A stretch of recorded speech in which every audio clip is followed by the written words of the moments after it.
अपना हक लेके रहेंगे अपना हक।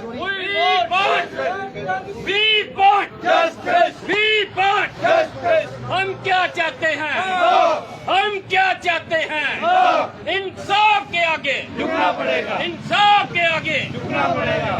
नावली 196 से लागू करो, लागू करो, नावली 196 से लागू करो, लागू करो। लेके रहेंगे अपना हक, लेके रहेंगे अपना हक।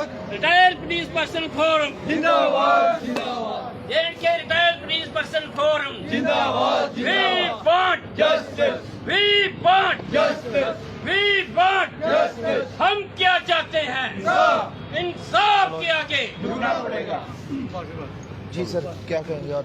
सर, हमारा जो पे अनॉमली का मसला है 196 में ये 5th पे कमीशन लागू हुआ, तब से ये हमें डिनाई किया गया ASI और हेड कांस्टेबल रैंक को। तब से लेकर आज तक जितनी भी हुकूमतें आई हैं सबको रिप्रेजेंटेशन दी, चीफ मिनिस्टर साहबान से भी मिले और उस वक्त गवर्नर बोरा साहब होते थे उनसे भी मिले।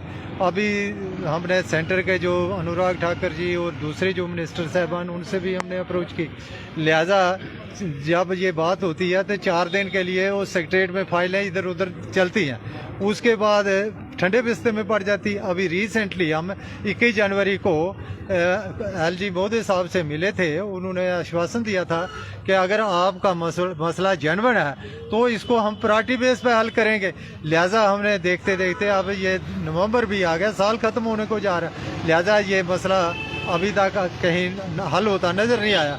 अब या हम सोचते हैं कि LG साहब को मसरूफियत है या किसी और वजह से ही या उनको याद नहीं रहा, तो लिहाजा हम आपके माध्यम से LG साहब से फिर रिक्वेस्ट करते हैं कि इस मसले को जल्द से जल्द हल किया जाए ताकि हमें सीनियर सिटीजन को राहत मिले।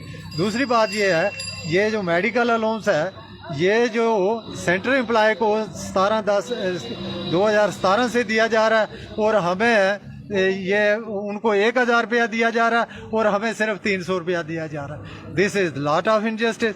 उस वक्त ये बोलते थे कि भाई सेंटर और यूटी में कोई फर्क नहीं है, there is no difference, but reality जो ग्राउंड लेवल पर देखने को आता है this is lot of difference, discrimination for UT. हम ये चाहते हैं कि भाई अगर सेंटर में अभी रिसेंटली जो DA की किस्त लागू हुई है तो वो भी हमें वागजार की जाए ताकि हमें इस महंगाई के दौर में स्टेट या यूटी एम्प्लॉय को कोई राहत मिले। तो लिहाजा ये हम आपके माध्यम से ये LG साहब से फिर रिक्वेस्ट करते हैं। और उसके बाद जो DA की किस्त ड्यूरिंग द कोरोना पीरियड 18 महीने की जो DA की किस्त थी तो उसको भी वागजार किया जाना चाहिए। और तीसरी बात ये है कि ये जो 65 और 70 से 80 तक ये जो एज बार का जो इन्होंने पेंशनरों का बनाया हुआ है सीनियर सिटीजन का, वो भी सेंटर एम्प्लॉय को वो मेरे ख्याल इम्प्लीमेंट हो गया। तो हम ये चाहते हैं कि वो स्टेट एम्प्लॉय को भी वो इम्प्लीमेंट किया जाना चाहिए। Thank you very much.